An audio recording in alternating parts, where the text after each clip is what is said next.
Red Edition, welcome, happy day. Just the other day, a very unusual thing happened to me. I was invited out to a friend's house for dinner, and they had a guy sitting beside me, and he was a liberal. Really was a liberal. And we got talking politics, and I said, well, where are you on the political clock? He said, I'm very far left. Oh, he said, where are you? And I said, well, I'm very far right. There's a whole bunch of space in the middle. Let's chat. And we're in someone else's home, and so I thought I better be as polite as I can probably be. And that didn't work so well, but we kind of worked a little bit towards trying at least. And so I said to him, I said, so tell me, as a liberal, what do you want? What do you want? And he says, I want equality and I want peace.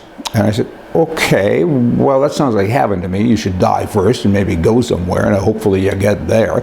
But let's go through this. I mean, you're rich. You drove up in a Mercedes car. You live in a $3 million home. You got cottages here and another house there. You go to Europe all of the time. So you want equality. Why don't you start, giving your money away? And sorry, lost my head there. And in terms of peace, what does that mean? You don't want people to hurt other people, but people are evil. There's a lot of bad folks doing bad stuff. What do you want to do about that? Do you have a gun? I would never have a gun. Heavenly days. No one should have a gun. And I said, okay, what about policemen? Should they have a gun? Well, of course.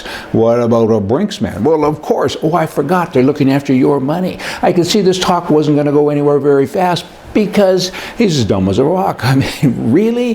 But that's how these people think. He said he was forced one time to watch Fox News, and he said after 5 minutes he was in hives and a sweat and everything else. And I said, my bloody grief, my bloody grief, my bloody good grief. That's what I'm trying to say. I mean, but the guy was well-spoken, educated, and academic, intellectual, maybe rich, as I've said, and again, as I've also said, dumb as a rock, dumb as forever, too. How do you fix people like that? I used to think there was hope. There's not. You gotta just move them away. With regards to free enterprise, he thought, that's okay as long as I'm free, but nobody else should have freedom of movement or anything else. The government should pretty much own everything. Really?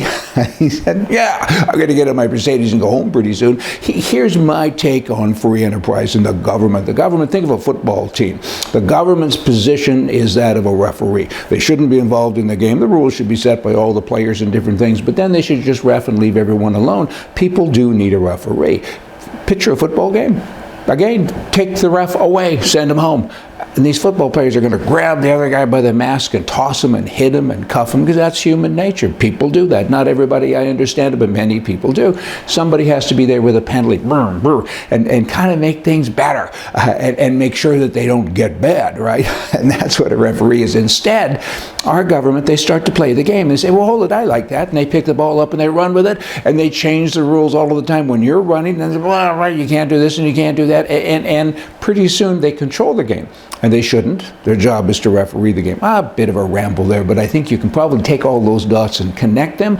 Politically right is right and left is wrong. I mean, this left-wing whacks, it's all about them. And that's wrong. I mean, it's just wrong. And I kept saying to him, what do you want? Do you want us to all move to, the Yukon or something? Like, what do you want? He kept on saying the same things. What I want is peace and tranquility and equality. I said, what is this equality talk when you're so rich? I don't get it. Go on and on. Hey, you all come back tomorrow. We're going to have more for you from the right. See ya.